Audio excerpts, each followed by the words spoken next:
DK ಮನೆಯಲ್ಲಿ ಇಂದು CM breakfast, ನಾಟಿ ಕೋಳಿ ಸಾರಿನ ಜೊತೆ ಬಿಸಿ ಬಿಸಿ ಚರ್ಚೆ, ಕೈಪಾಳ್ಯದ ಬೆಳವಣಿಗೆಗೆ ಬಿಜೆಪಿ ಟೀಕೆ.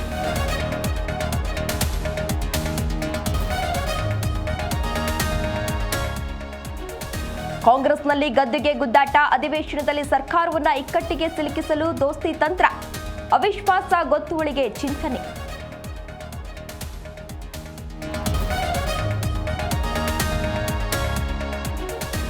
ಚಿಕ್ಕಪೇಟೆ ಮಾಜಿ ಶಾಸಕ ಆರ್.ವಿ. ದೇವರಾಜ್ ನಿಧನ, ಚಾಮುಂಡಿ ಬೆಟ್ಟಕ್ಕೆ ಹೋಗಿದ್ದಾಗ ಹೃದಯಾಘಾತ, ಡಿಕೆಶಿ ಸೇರಿ ಹಲವು ಗಣ್ಯರು ಸಂತಾಪ.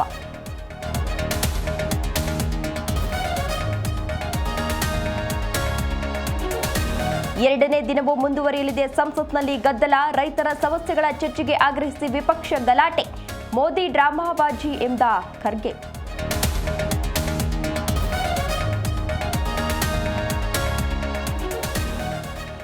ಶ್ರೀಲಂಕಾದಲ್ಲಿ ದಿತ್ವಾ ಸೈಕ್ಲೋನ್ಗೆ 355 ಜನ ಬಲಿ, ಚೆನ್ನೈ ಪುದುಚೇರಿಯಲ್ಲಿ ಶಾಲಾ ಕಾಲೇಜುಗಳಿಗೆ ರಜೆ, ಬೆಂಗಳೂರಿನಲ್ಲಿ 18 ಡಿಗ್ರಿಗೆ ಕುಸಿದ ತಾಪಮಾನ.